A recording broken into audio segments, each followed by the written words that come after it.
अस्सलाम वालेकुम। दुरूद शरीफ पढ़ लें।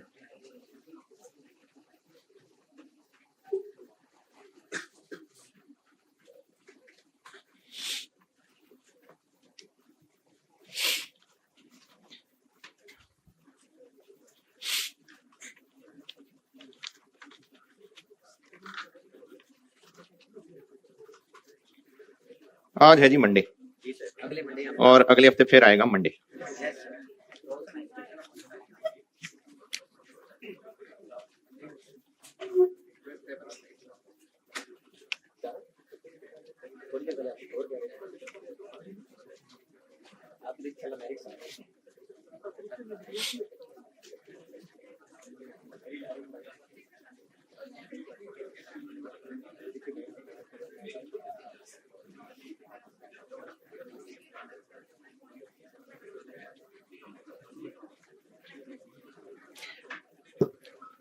सिलेबस पढ़ना, उसको कवर करना जरूरी होता है पेपर पास करने के लिए। सब लोग कोशिश करते हैं। अगर सिलेबस के अंदर एक ऑप्शनल टॉपिक हो, ऑप्शनल और छोटा सा टॉपिक हो लेकिन वो ऑप्शनल, और उसके बारे में एग्जामिनर ने यानी आईकैप ने ये कहा हो कि जो इस सवाल में पास हो जाएगा उसको मैं पूरा पेपर पास कर दूंगा, है ऑप्शनल, तो उस टॉपिक पे लोग टाइम लगाएंगे नहीं लगाएंगे? लगाएंगे ना। लेकिन चूंकि ऑप्शनल है तो हो सकता है पढ़ते पढ़ते ध्यान भी ना रहे। लेकिन अगर ये पता चल गया कि इस टॉपिक के छोटा सा सवाल होगा, बेशक ये सवाल जिसने पास कर दिया उसको पेपर पास है, तो अकलमंदी ये है कि उस पर टाइम लगाएं। अभी आप हैं छोटे नन्हे मुन्ने बच्चे हैं, बड़े होंगे तो आपको शायद खुद मौका मिल जाए, और अगर अभी आप किसी तरह से अपने अम्मा अब्बा का ध्यान दिला सकते हैं तो अच्छी बात है। बुखारी 6005 सैयदना साहल बिन साद रज़ियल्लाहु तआला अन्हु से रवायत है, नबी अकरम सल्लल्लाहु अलैहि वसल्लम ने फरमाया, मैं और यतीम की परवरिश करने वाला जन्नत में इस तरह होंगे। और आप सबने शहादत और दरमियानी उंगलियों को इशारा देकर बताया था कि मैं और यतीम की परवरिश करने वाला जन्नत में इस तरह होंगे। अब ये जन्नत में इस तरह होंगे, इससे जन्नत के लेवल का भी पता चलता है। और अंबिया की जन्नत जो है ना वो टॉप की है, तो वो टॉप क्लास जन्नत है। चलो इतना ही काफी है कि जन्नत में होंगे। तो आप खुद कभी मौका मिले तो जिंदगी में ना टारगेट जरूर रखिएगा, इसके लिए मोहतात रहिएगा कि कहीं ना कहीं किसी तरह से ऐसी अपॉर्चुनिटी हो कि आप किसी यतीम की कफालत का जरिया बन सकें, तो जरूर बनिएगा। और अगर अभी आपके माँ बाप के पास कोई अपॉर्चुनिटी है, क्योंकि फैमिलीज में ऐसे बहुत सारे केसेस होते हैं जानने वालों में, फैमिलीज में, कि इधर एक बंदा मरता है और अगर पैसे वाला था तो उसके पैसे माल दौलत के ऊपर फौरन कब्जा हो जाता है, और बेवा और जो बच्चे हैं उनको निकाल देते हैं। बहुत कॉमन है ये बातें, बहुत कॉमन है। तो अगर आपकी फैमिली में कैसे अपॉर्चुनिटीज है, माँ बाप का ध्यान दिला सकते हैं तो माँ बाप का ध्यान दिला दें, उनको हदीस बता दें, और खुद अपने लिए जरूर इसका टारगेट रखिएगा जिंदगी में। एक सवाल मैंने कहा था, वैसे तो मुझे पूरी उम्मीद थी कि ये मैं क्या कह रहा हूँ, क्या कर दिया मैंने, लेकिन फिर भी शायद किसी ने किया वो सवाल। Autumn 23 long term decision making अगर किया है तो इसमें एक ही पॉइंट पूछने वाला है, बाकी आसान है बिल्कुल। मटेरियल का पॉइंट पूछने वाला है।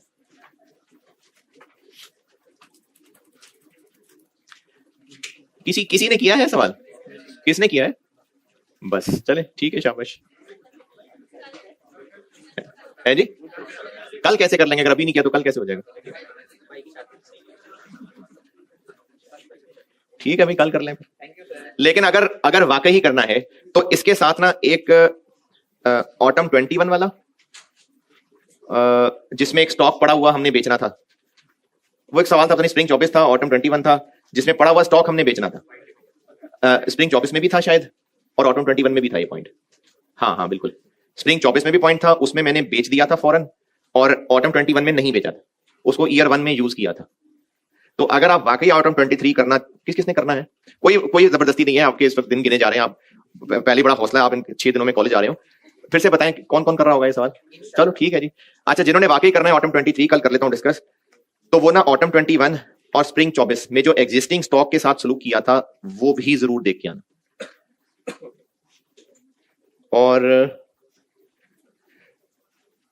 हाँ, एक एडजस्टमेंट और, मैंने गौरी के नाम से एक बीएफडी का सवाल बोर्ड पे किया था, उसमें कुछ मटेरियल था जो स्टॉक में पड़ा हुआ था। अगर वो भी पॉइंट देख सकें तो साथ वो भी डिस्कस हो जाए। मैं असल में बताना ये चाह रहा हूं कि एग्जिस्टिंग पड़े हुए मटेरियल का क्या करना है, तो वही था इस सवाल में पॉइंट। तो अगर आप ये 3-4 पॉइंट भी देखाएंगे तो साथ उनकी भी डिस्कशन हो जाएगी। चलें ठीक है, सवाल लिखें। 6% वैल्यूज बना लूं, पहले बताता हूं।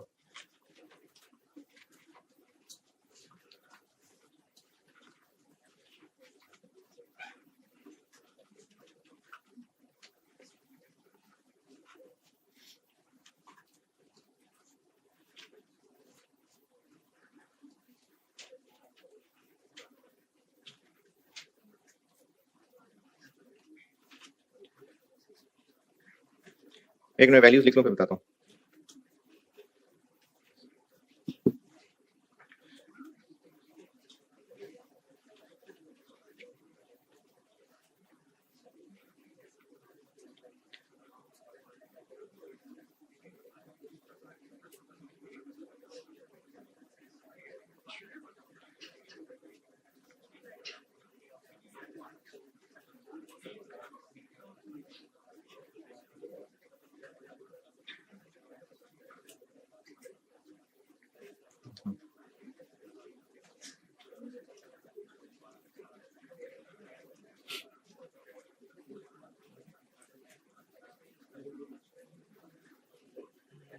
ठीक है, 6% convertible debenture, 6% convertible debenture is currently traded at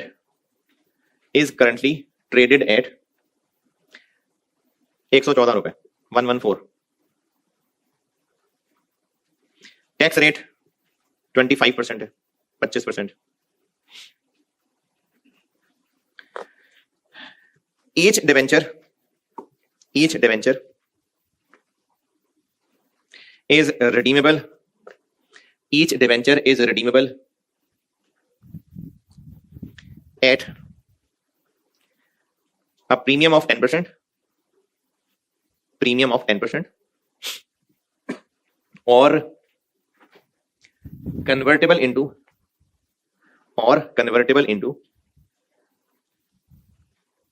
3 ordinary shares, 3 ordinary shares after 5 years, यानी एक डिवेंचर 5 साल के बाद या तो कैश दे जाएगा 10% प्रीमियम पे, या फिर 3 ऑर्डिनरी शेयर्स में कन्वर्ट हो जाएगा। करंट शेयर प्राइस 30 रुपए है, 30। It is expected to grow by 6%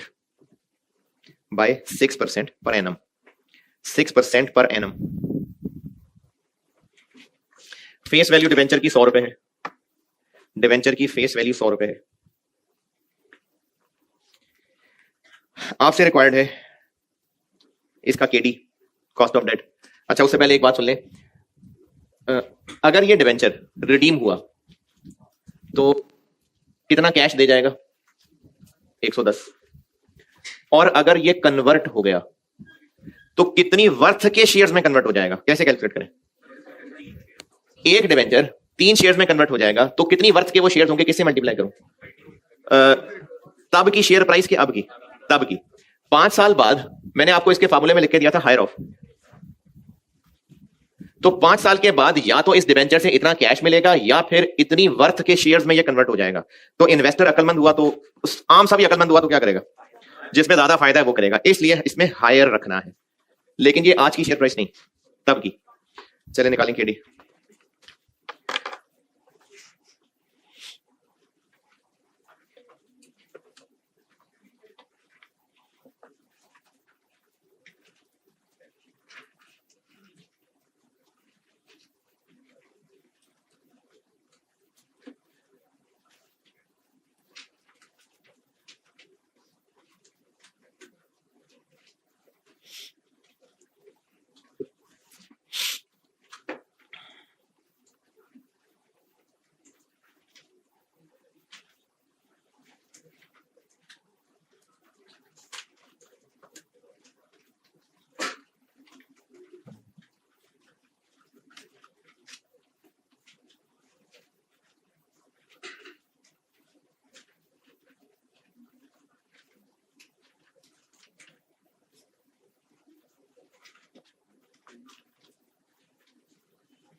जी नहीं नहीं,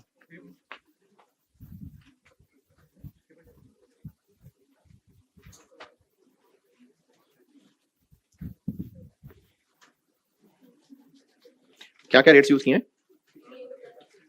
8 और 12, 6 और 10।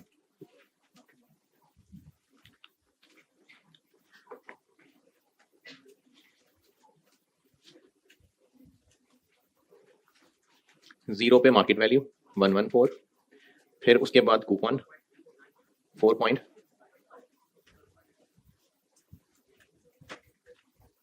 और एंड के ऊपर जब रिडेम्पशन आएगी तो हायर ऑफ कैश कितनी 110, और कन्वर्जन वैल्यू कितनी, एक शेयर अभी कितने का है 30 का, 5 साल बाद वो इतने का हो गया होगा, और एक डिवेंचर के बदले 3 शेयर हो जाएंगे 1 पॉइंट, ये हायर, ये कैश फ्लो है। तो इनका कितना IRR आया? हाँ तकरीबन, असल में 5 के करीब आता है, तो 2 पॉइंट पता नहीं कैसे आ गया।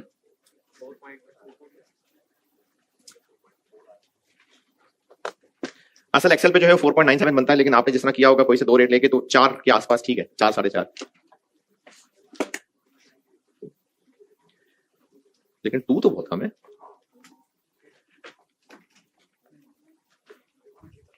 हम्म 4 पॉइंट इतना ही बनना चाहिए। 9.29 नहीं भाई, क्या हो गया भाई, क्या रेट यूज किया है? चलिए क्या 4.8 क्या है? 6 और 10, 6 पे कितनी आ रही है? 70 NPV 5.75 कैसे? चलो सब करके दिखाता हूं। दूसरा क्या किया भाई? 10 पे क्या आ रहा है? 20.1 माइनस, तो IRR बन जाएगा 6% माइनस 5.08, और चूंकि ये माइनस है तो आप बेशक इधर माइनस लें, और अगर ना भी लाना तो उसको ब्रैकेट के अंदर ही रहने दें। माइनस 5.08 माइनस माइनस 22 मतलब प्लस 4%, 4 पॉइंट।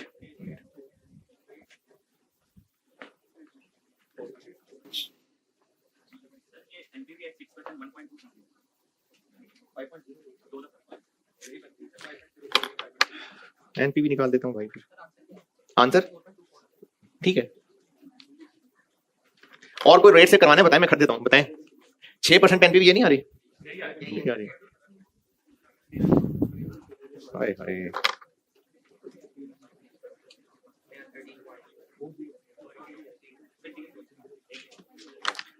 हाँ जी 4 पॉइंट समथिंग ठीक है। अच्छा, कॉस्ट ऑफ डेट और कॉस्ट ऑफ प्रेफरेंस शेयर्स में मेन फर्क क्या बन रहा है? टैक्स का। जब कॉस्ट ऑफ डेट निकाल रहे हैं तो जो कूपन है उसको नेट ऑफ टैक्स करना है। Cost of equity, cost of preference shares, cost of debt, ये पढ़ लिए सारे।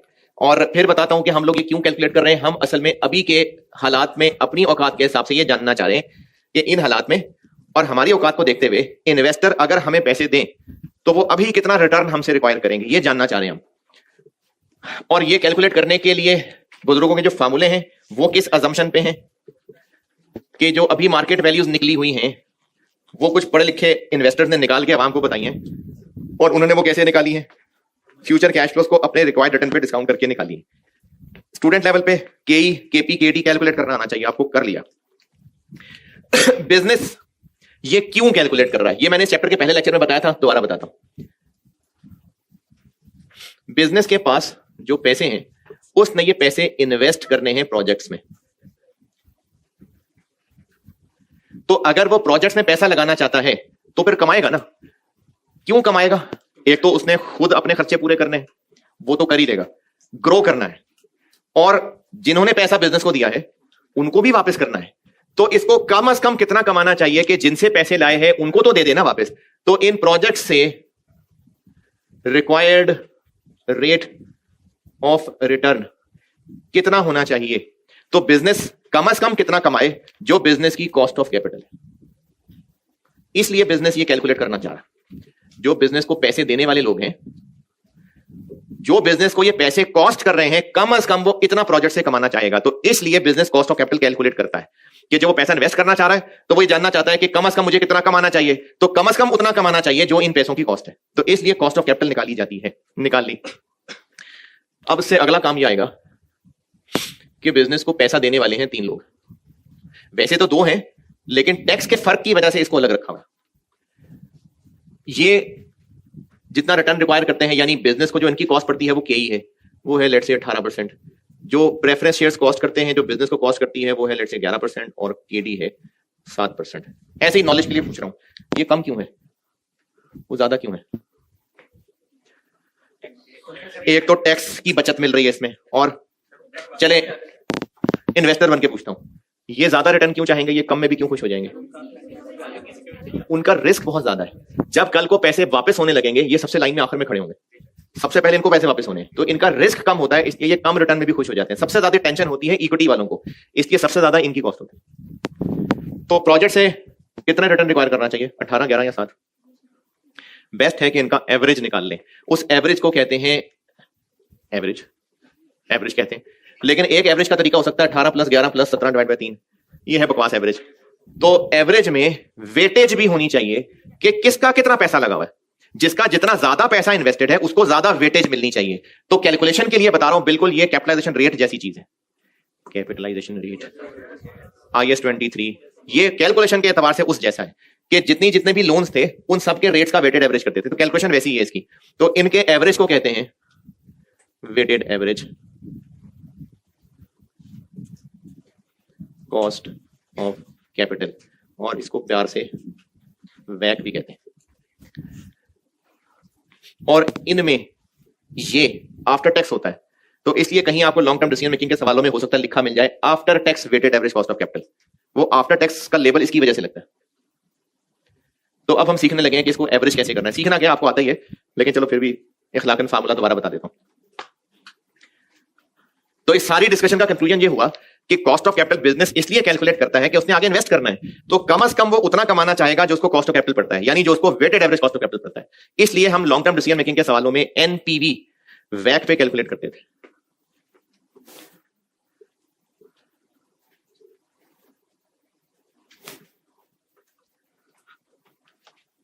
तो फार्मूला खैर का क्या है, वो तो वही है IAS 23 वाला, बस सवाल से इसकी कैलकुलेशन दिखा देता हूं।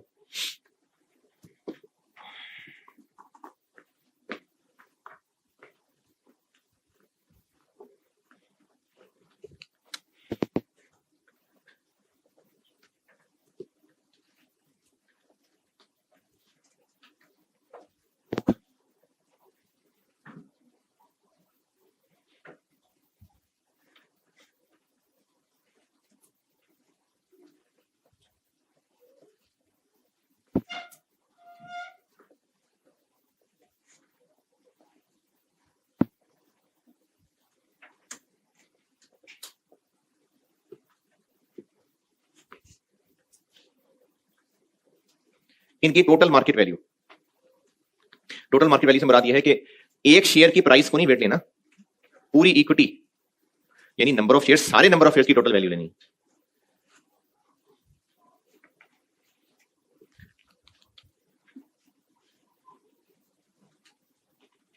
और अगर बिजनेस के पास बैंक लोन है तो उसकी मार्केट वैल्यू वहां से निकालें,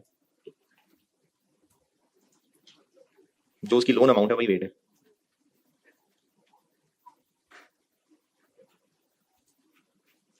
उसकी तो मार्केट वैल्यू है ही नहीं।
ये लिखा, चलें सवाल लिखें।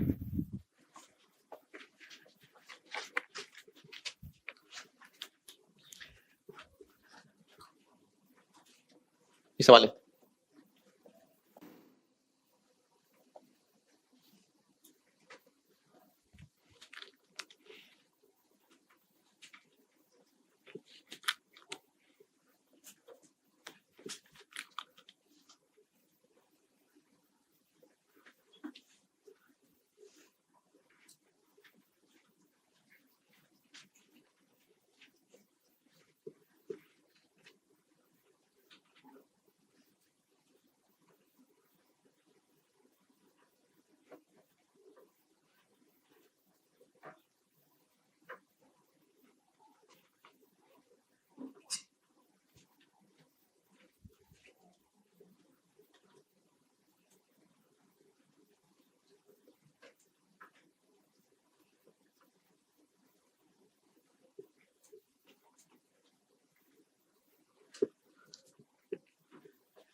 नहीं नहीं ऐसी बस लाइन को नहीं छोड़ी, बस ये लाइनें लिखी है मैंने। वो इक्विटी और ये अलग अलग लिया था, बस ना छोड़े लाइन कोई।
कैपिटल गेन से रेट निकालना आता है सबको, जिसमें टोटल अमाउंट और रेट और है ना, तो बस वैसे लोन अमाउंट की जगह इनकी टोटल वैल्यूज आ जाएंगी।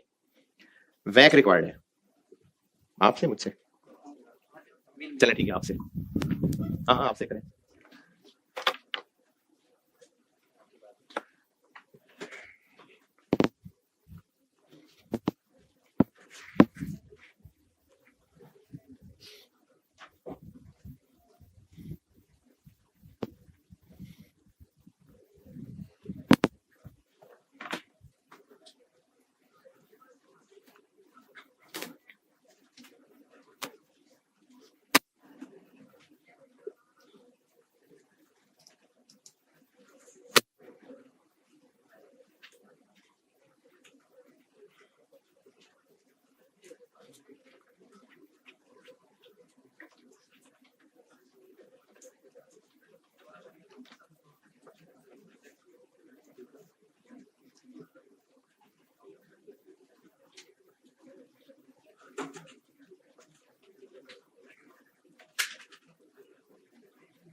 पता नहीं, देखता हूँ।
अच्छा, आपने अगर इसको टेबल बना के किया हुआ है तो वो भी बता देता हूँ, और एक बड़े से फार्मूले में किया हुआ है वो भी बता दूंगा, जैसे आपने किया हुआ है। इक्विटी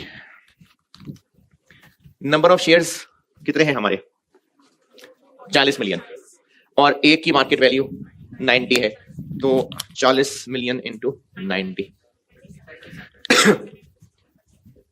इसमें एतराज? अच्छा, रिटेन अर्निंग का क्यों कुछ नहीं किया? भाई वो तो बैलेंस शीट में आ रही है, मार्केट वैल्यू लेनी है हमने। प्रेफरेंस शेयर्स, प्रेफरेंस शेयर्स कितने हैं? 2 मिलियन। एक कितने का है? 115 का। तो 2 मिलियन इंटू 115, 230। डिवेंचर्स कितने हैं? 0.3 मिलियन, यानी 3 लाख डिवेंचर्स हैं। एक मार्केट में इतने का है जी, 306। और बैंक लोन 50, के 16%, 11%, 8.4%, 7%। ये लिफ्ट ही नहीं कराई इसको। क्या हो गया? बैंक लोन की मार्केट, हाँ मैंने तो बैंक लोन की मार्केट प्राइस ही रखी थी। बैंक लोन की ये अमाउंट ही ले लिया ना, और 10% बैंक लोन मतलब इंटरेस्ट रेट 10% है, तो उसका केडी क्या बना? 7%। बैंक लोन का भी केडी बताया, बैंक लोन भी डेट ही होता है, बैंक ने गिफ्ट कर दिया होता है, वो भी लोन है, डेट है। तो मैंने बैंक लोन का भी केडी बताया था आपको पिछली क्लास में। जो बैंक का इंटरेस्ट रेट है बस उसको आफ्टर टैक्स कर लें, तो 10% का 70% ले लिया, 7%। ये बैंक लोन का केडी आ गया। आपकी शक्लों से लग रहा है कि ज्यादा लोगों ने लिफ्ट नहीं कराई इसको। अब इनका वेटेड एवरेज निकालने के लिए अगर किसी ने पहले कैपिटलाइजेशन रेट इस तरह फार्मूले से पढ़ा है वो भी सही है, यानी 3600 into 16% plus 230 into 11% plus 306 into 8.4% plus 50 into 7% divided by 3600 plus 230 plus 306 plus 50, 15.06%। और अगर आप इसको ऐसे करते आए हैं कि दिस इंटू दिस 576, 25.3, और इनके टोटल को इसके टोटल से डिवाइड,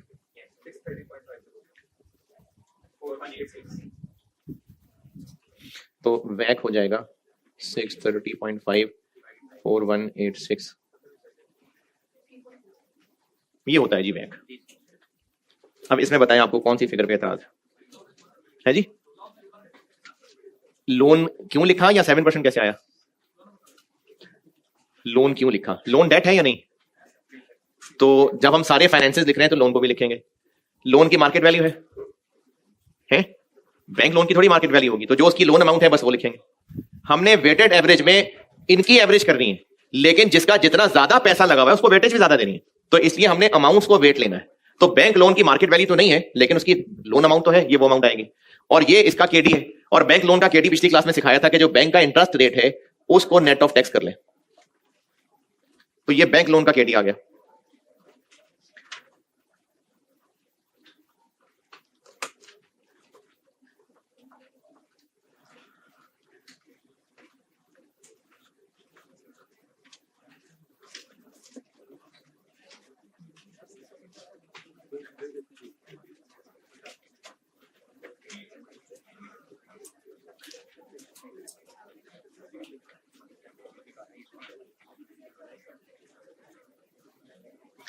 एक सवाल लिखे, छोटा सा सवाल है, नहीं लिखना, चले लिखें। के 15% है, के 15% है, और केडी 10% है। डेट इक्विटी रेशो 40-60 है। ये क्या चीज होती है? Debt equity ratio. डेट और इक्विटी आपस में 40-60 है, यानी 40% टोटल में से डेट है और 60% टोटल में से इक्विटी है। निकालें वैक निकालें। अब आप इस 40-60 को वेटेज के तौर पे यूज करेंगे। इक्विटी का वजन 100 में से 60 है, डेट का वजन 100 में से 40 है।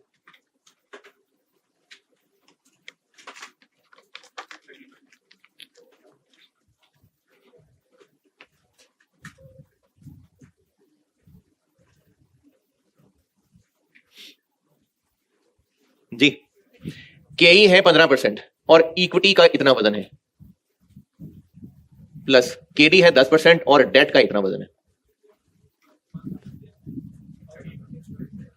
यानी आपको weighted average cost of capital निकालने के लिए अमाउंट्स भी दी हो सकती हैं या निकालनी पड़ सकती है यूज करने, और आपको इस तरह से ना गियरिंग रेशियो भी दी हो सकती है। तो ये जो गियरिंग रेशियो है ये इक्विटी और डेट का वजन ही है, वेट ही है उनका, तो फिर इस तरह से भी हो जाएगा। चलिए कल और प्रैक्टिस, बल्कि कल मैं आपको वैल्यूएशन भी सिखाता हूँ। ठीक है, अल्लाह हाफिज़।